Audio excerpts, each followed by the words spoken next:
Charlie Scheft is a dynamic drummer hailing from Cincinnati, Ohio, now making his mark on the New York City jazz scene. Known for his versatility and electrifying performances, Charlie has played at prestigious events like the Newport Jazz Festival and also graced the iconic venues such as Small's Zinc Bar and Minton's Playhouse. His ability to seamlessly blend tradition with modern influences has made him a sought-after collaborator among some of jazz's most exciting musicians. With a growing reputation as a powerhouse drummer, Charlie continues to captivate audiences and solidify his place in the jazz world. So, Charlie, welcome. Good to see you, man. Man, thank you for that intro. It's beautiful. Yeah, well, I'm honored. Yeah. I'm a English major, right? Wow. So everything's good with you, huh? Yeah, everything's great. Um, just trying to think about this. I think I've been in New York for 3 years now, and like the time has simultaneously like really flown by, and then it's like, man, it's only been 3 years because I also feel like very settled here Yeah, well, finally. you were very established in Ohio, unquestionably. I mean, when did you decide I'm going to make the move out east? Was there a specific, did you visit or something or? Yeah. The pandemic really kind of halted life. What was keeping me in Cincinnati so long, other than all of the creative projects and bands I had, was my father. He was like near death ill for 10 years, and I couldn't move away from him while he was like close to being on his way out. So he passed Christmas Day of 2020. And yeah, very sad, but I know he would have wanted me to like feel free to move wherever. So not having to look after him every day kind of like freed me up a lot. Pandemic happened when it kind of felt like in 2021 things were starting to open up, and we knew that like COVID rent was like way cheaper in New York. My friend Andrew Haug and I kind of took advantage of that opportunity. Be like, hey, if we want to do this, we should do it now. Try to take Yeah. advantage of that cheap rent. It also helped that my girlfriend had already moved to New York because she's an actor, and so yeah, it then we wouldn't have to be long distance. So it kind of actually felt like a no brainer at that point with like my dad being gone, things starting to open up. My girlfriend's in New York already. I've always kind of wanted to check out the scene here. And then I had phases where I was like, I'm not so interested. Well, But too, with the COVID thing, also, it's almost like two different lives, essentially. Like, yeah, the yeah. pre and then the post-COVID in a new city, starting your new life, I mean, New with your, York is different. It's a different New York now. It's not the same. I mean, I never lived here before the pandemic, but I visited enough to know the difference. Um, I feel like so it's different personally. And yeah, some people agree. it's definitely different, man. You go to Smalls and the jam session scene is like much different than it used to be. I think like more of the established players just don't feel as compelled to like lead the sessions anymore. I don't blame them. If I was here and I was established beforehand, I'd kind of just get comfortable staying inside. And A lot of people left too. but yeah, it's a huge thing. A lot of people died too. It's just like Yeah. a lot of clubs shut down too.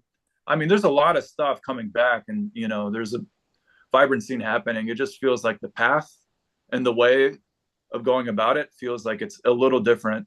Not that jam sessions are still like a huge part of the scene, but it's a different energy and a different vibe now. It's a Where it feels different culture, definitely, different time. yeah, It's, it's not as cutthroat anymore. It's kind of like anybody can get up and do anything, and you're playing with like a bunch of drunk people at the same time. And there's like no standard because nobody really wants to be an enforcer. And I wonder if it's because we're living in a really politically correct time where people are afraid of, like being tough love because they don't want to. I don't even know if it's that deep. I I just think think it it's is. I think we're in a different time where it's sort of, yeah, jazz has this very harsh tradition of, uh, tough you know, love. Trial by yeah, fire, tough love. bring out the love, but then mix with the cancel culture and the political correctness Yeah, of the modern world.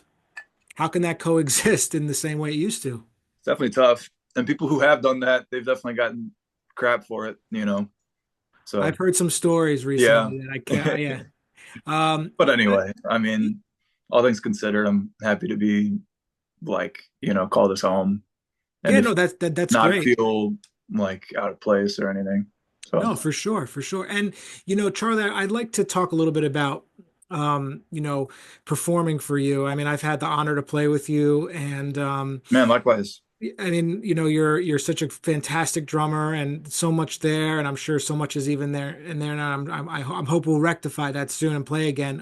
Yeah. I'd like to know a little bit about your mindset about performing because Mm. obviously it's fun and rewarding, that sort of thing. Mm. But what's challenging for you? Even if it's some people the playing may not be challenging, but what is it about the actual performing in front of people that's a challenge? Okay, so the act of performing, what is challenging within that? I mean, I could answer this like it depends on the gig. Like I have a gig tomorrow that I'm like trying to prepare this music for, and it's like music I've never heard, some hard original music by this great pianist, and it's like all these things I'm listening to the demo, and all of a sudden it's this thing in 11, and all of a sudden 11? I'm hearing like I'm actually feeling the song an eighth note off. It's like all the bass hits are on the E's and the U's of every down. It's like snap.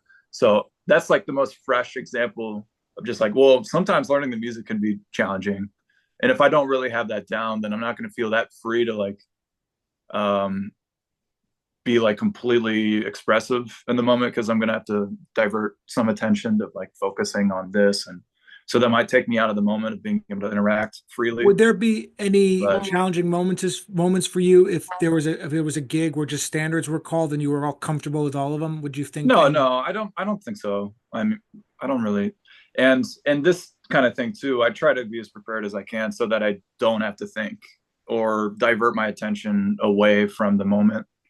I try to just, you know, we have our language mastered enough.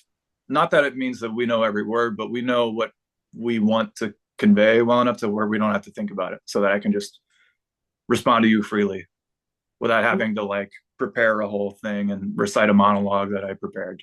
So you're big on the preparation that comes beforehand, just being ready to go. Yeah, I try to be with whatever it is I'm called to do. Fortunately, a lot of the gigs I do, I feel like the prep hasn't been that much, but sometimes you got to learn like a whole, like, I don't know, especially with the wedding gigs that I do, like, in the beginning, it used to be like 50 songs you got to have memorized. And like as a drummer, like looking at a sheet of music won't really help you. You got to have the tempo internalized because you got to go straight. So like there were some learning curves there, even though that music is like, a little easier to play. Um, Like I don't GB know. type stuff, like playing pop Yeah, tunes. just pop, Motown, soul stuff. I mean, I'm just kind of rambling about different kinds of gigs and prep. Yeah, I try to be as prepared as I can, of course, so that I can be as free and Does it have as feel much like fun as I can. Yeah, does it feel like two different worlds for you when you're going on to play, like, let's say a trio gig? Let's say Friday night is a trio gig at a club, and then Saturday night is a wedding gig with the big band out in Long Island. Like, Yeah, how's yeah. that feel? Um, I mean, the way you're gonna play and the amount of freedom you have is going to be different. I feel like the smaller the ensemble, and if you're doing some more improvised kind of stuff, the more space you can take up within that. But as a drummer, you might be like restricted volume wise a little bit more in a trio than you would on like a top 40 pop. Like that's a gig where you got to really play out. So that can be fun in that. I'm just more limited with like, I can't like, I'm just gonna be playing more straight up pocket and like filling in certain spots and maybe chopping here or there. But the stylistic things are going to be different, but I try to approach it the same way where I'm trying to just be as in the moment as I can be and serve what the music calls for. I also want to be myself, but I want to be a version of myself that gets along with everybody else in the band. And the bigger the bands, like the more people you have to consider in the conversation. Um, Sure. Yeah. so Um, that's the I don't know with that in every different context and every different band. I do try to approach it the same way, even though there are going to be a lot of differences depending on if it's a big band or a trio or if it's a pop gig or whatever. but You know. you're not saying, "Hey, I'm only going to play jazz." You're open to these new experiences. Yeah, I try to respect. I love a ton of music. I don't know if too many people who only listen to one thing. Really, I feel like we all love a lot of different styles of music, and it's like that famous Duke Ellington quote: "There's only two kinds of music. There's good music, and then there's the other kind." Um, I just rewatched the Quincy Jones documentary, and that's like got to be the most inspiring documentary I think I've ever seen. He's like spanned more musical genres and more decades and been at like the forefront of innovating at all of them. And he was always like, he's one of the greatest producers and jazz arrangers, trumpet player, and he was always just like not concerned about what style it was. He was always on to the next thing. And it's like, well, Yeah, if Quincy didn't care, then why should I? Just only pigeonhole myself to one thing. I love a lot of styles, and I want to respect all of the traditions that come with it. And I don't want to just sound like a jazz musician trying to play funk or a jazz musician just trying to play Dilla, because that's overdone anyway. It's like there's way too many people just trying to sound like Chris Dave. Love Chris Dave. He's one of the greatest, but it's like all the people trying to copycat him reminds me of like Charles Mingus talking about if Charlie Parker were a gunslinger, there'd be a whole bunch of dead copycats. yeah, Because and it's I could say the same thing with for guitarists with like, you know, yeah, Kurt Rosenwinkel, you know what I yeah, mean? everybody's going for the monotone like legato thing, which could be cool, but it's just don't limit yourself or find your own thing. Totally. And what's interesting too, how you've gone to experience something that a lot of people, you're a little younger than me, I Mhm. think. And but even like playing at Newport, Yeah, fantastic thing to happen. When I saw that you yeah, played, I was like kind of like, yeah, of course. man, that yeah, very grateful. What a legendary stage. Yeah, I've been able to play there twice, and the second time was like this is a fluke freak thing. It had like nothing to do with me, I don't think, but technically I can say it's the closest I'll ever get to subbing for Jack DeJohnette, because DeJohnette got sick and his band canceled, and last minute they called Eric Rosenbacher, the saxophonist from Cincinnati, who they know and they work with. He's there at the festival every year helping construct the stages. So like, hey, DeJohnette dropped out. You want to put a band together? Like this is like a couple days notice, maybe, or maybe I got like 4 or 5 days notice at most. Maybe it's only 3 days. I forget. He's like, yeah, let me call some people. Was And that so surreal? yeah, it was crazy. Like, holy shit, we got asked to play in Jack DeJohnette's place. Like, they just had a hole. You know, they could have asked anybody, but Eric was right there, and they're like, yo, you want to put together a band again? Because you guys did this already, you killed it. Try it again. We just did trio that time, but that time we got to, I was on the platform stage. They roll you out. It was one of the main stages. I think it's called the Quad. It's like the second biggest stage. That was very surreal. Definitely trying to absorb that. I had to switch the time frame of the set too because I had a wedding gig later and I didn't want to sub it out. So I had to rush after we played that to like a wedding gig. Oh, you had a Um, wedding gig right after. yeah, like that night because we played like maybe we were scheduled at 1 p.m. and I was like, "Yo, could we play earlier at noon or like 12:30 by Yeah. chance?" And so they swapped our time frame with Antonio Sanchez. So that meant like Antonio was like putting his drums together in the back while we were sound checking. I was like, dang, that's Antonio back there. All right, let me play his like clave thing in five and see if he notices Did while I'm you sound did you checking. get to meet any people there that were the first time you were meeting them and had some interesting exchanges or Ooh. anything like that? I mean, Antonio came up to me afterward and dapped me up, said like generic, sound great, whatever.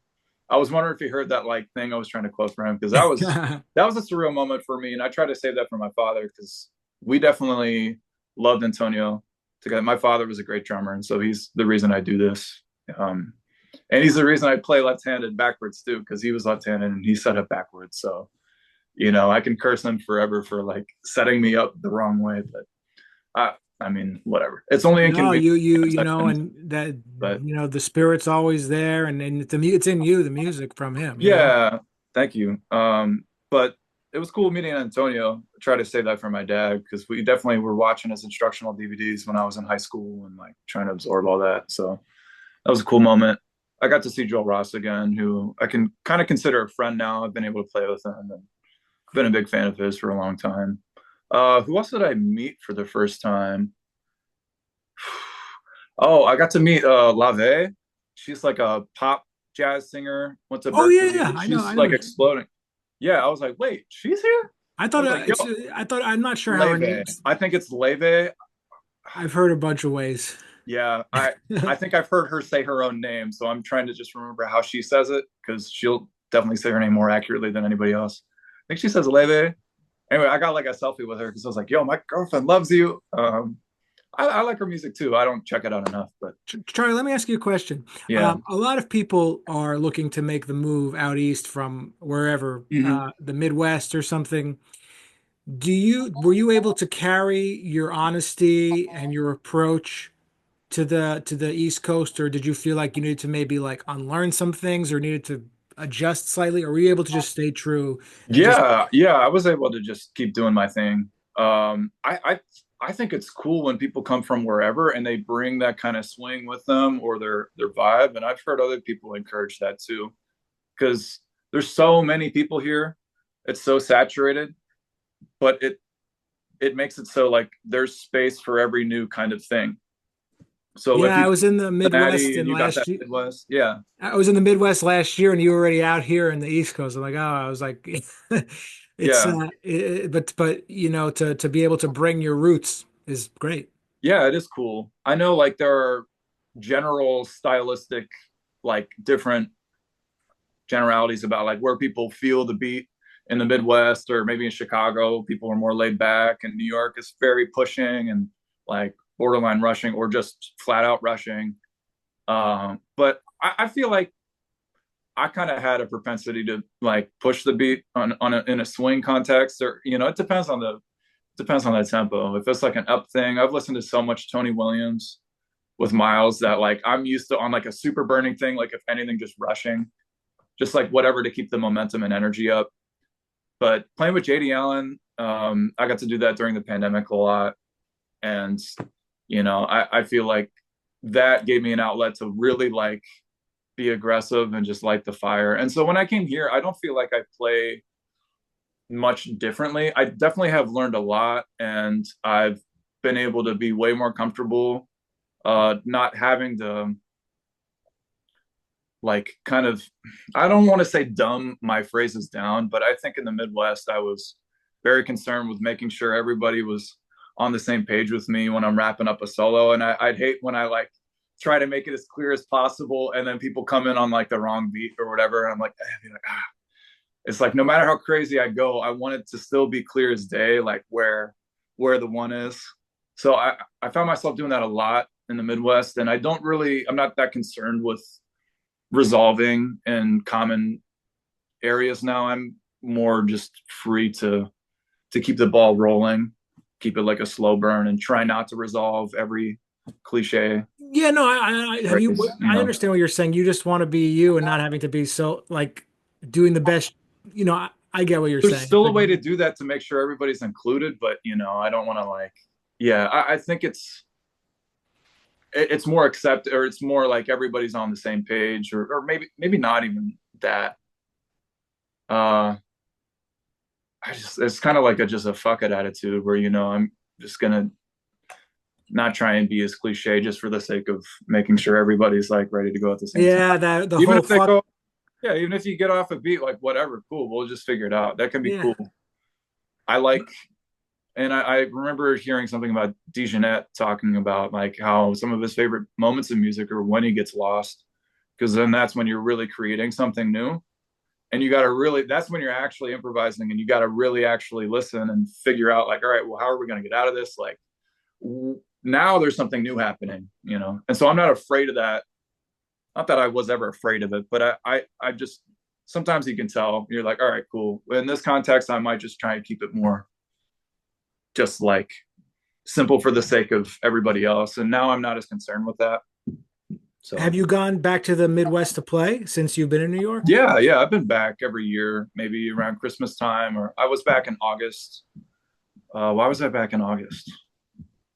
My brother's a singer songwriter, and we recorded some stuff. I can't remember why else. I played a gig with this great alto player, Colin Palmieri, who's from like the Cleveland area, but went to the school in Cincinnati. Um, he's great. My friend Justin Dawson's still been running a jam session in Cincinnati every Yeah, Monday how's he doing? How at he's the lounge. doing? He's doing great. And like, of course, it's like right when I move, the the jazz club there that's been bringing in Christian McBride and Peter Bernstein and all these big names, like of course, like right when I move, it's like all my friends that are in Cincinnati get to be those big names rhythm sections. So like Justin just played with Peter Bernstein last weekend, and like gets to play with all these big names. It's like that's awesome. He's doing great. Is Schwartz's Point still open? Yeah, yeah. I was supposed to actually play there later this month, but I got hit up for this random thing out of town that I'm going to be doing around Christmas and New Year's now, so I can't do that. But I love Zarlene and I love Schwartz Point. So every time we're back around the holidays, my band with Andrew Haug and it's called Onolin. We try to book a gig there because we miss you. It's a cool spot. If you're ever in Ohio's great. Cincinnati, There's so many great cities, man, and just so yeah, many good players. I'm telling you, it's just, I mean, it's its own, I'm not saying, I mean, people think, people do put New York on a pedestal, which is fine. There's certain things to put on a pedestal, but there's yeah. just as good of musicians anywhere, and if, Getting back to your thought about a lot of people wanting to make the move out here, that's awesome. I also think we're living in an age now where like you don't just have to move to New York to make it. Especially like the positive end of social media does allow the freedom to like you can grow your own audience if you really play that game well enough and you get a big enough following, like you can kind of be based anywhere. And there are a lot of like artists that I mean they have lived in New York for a time, but like Mackay McCraven and Marquis Hill, they're like both Chicago based still and they play all around the world all the time. So you don't have to be based in New York like people used to think you had to be.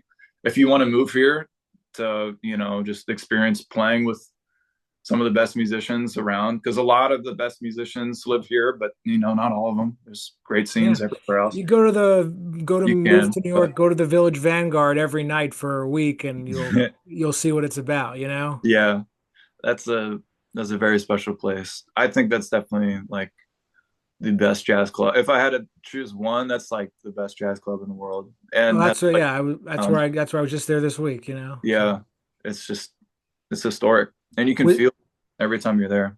It'd be a dream would to play there. is But that's your would you say that's in the one of the I bucket don't know. list things? Yeah, Or yeah, that's I'll say that's a bucket list thing. I have a weird thing with making that like a goal, like a life goal. Like if I don't achieve that, then I'll be, then I'll be sad because I don't know. I you don't know gotta if let it's go of that. yeah, I don't know if it's that based around like the club or the venue as it is about like just the journey. I'm trying not to put too much stock in the destination and just put stock in myself now and the most rough parts. If I can be happy now, then I'm setting myself up more for success. Because you hear this with like actors and celebrities all the time, like, oh, it's I won't be happy until I receive the third Golden Globe award or whatever that Jim Carrey said. He's like, I'm just thinking of this. He's at the Golden Globe Awards. They announce him now, two-time Golden Globe winner, Jim Carrey. He walks out and he thinks that sounds so funny. He's just like, I'm not just Jim Carrey. I'm two-time Golden Globe winning Jim Oh Carrey. yeah, I know what you're talking about. I won't be enough until I'm three-time Golden Globe winner Jim Carrey. It's like I won't be enough until I play at the Vanguard. Like I don't really, I thought, like the it last would be like cool 20. to do that, but No, whatever. I understand what you're the last 20 years I've been like always focused on the next thing, the next thing, the next thing. It's never enough. And like it took me like 20 years and I'm like finally like now I'm enjoying the moment. You Yeah, know? yeah, And that's the thing. You're 100% right. Enjoy the journey. yeah, When you talk about enjoying the journey, it's almost like has a spiritual component to it, I think. definitely. Do Because you you got to remind yourself to do that at like the darkest moments, like in the moments where you're struggling the most. You got to find a way to find the joy and to appreciate that the struggle or the sacrifice that you're making is in some way making you more prepared for the next thing or making you stronger or building thicker skin. you I gotta try to zoom out and look above myself because it's like when I get too focused on my problems, I gotta remind myself I'm not that big of it. Like my problems are not that important in the grand scheme of like the world's problems. It's like I should be focusing on bigger things. Um, but it is a very spiritual thing because if I don't know if you can't love yourself in your darkest moments, there's no guarantee that like you will be happy once you finally achieve this thing that you thought was going to unlock your happiness. I think happiness is an internal thing. Yeah, It has nothing to do with external Yeah, stuff. it's not as easy as just like a choice, but you do have to choose to reframe your mindset and to see the good in yourself. You're a little older now since when we met in about Yeah, 6 years ago. Has your emotional approach to the music evolved? Because I think that's something that happens as you get older. Maybe you sure. go through some things and that influences it. Yeah, I think the older I get, the more reverence I have for what came before me and like what the people who sacrificed everything they did to put out the music they did, what they went through. And I have just a deeper level of appreciation and respect for it the more that I go through. Because it's not only just like, oh, these people innovated these things and they were doing this. It's like, no, it's like really, this was their outlet. This was their, it just feels deeper. Um, and so I do take that a little more seriously, but I don't know. I don't know how that changes like what I decide to do, other than it just gives me more admiration and respect and motivation, maybe. No, definitely. And let me ask you this. I mean, you've been on the journey now. You were based in the Midwest for a while. You're out here. Mhm. You're doing some great things. You're playing clubs. You have a reputation. You're getting better all the time. I hope so. I don't know. I've seen some videos, and I mean, I always saw you were great. I'm But definitely growing, even if I'm not practicing. Like I know over time because I'm able to keep playing. Like I'm only going to get better and better. definitely. I mean, I hope so. I hope the more time goes on, we all just get better and better at what it is we want. Becoming better versions of ourselves, whatever that looks like. for sure. What do you think you're most grateful for about at this point in your life?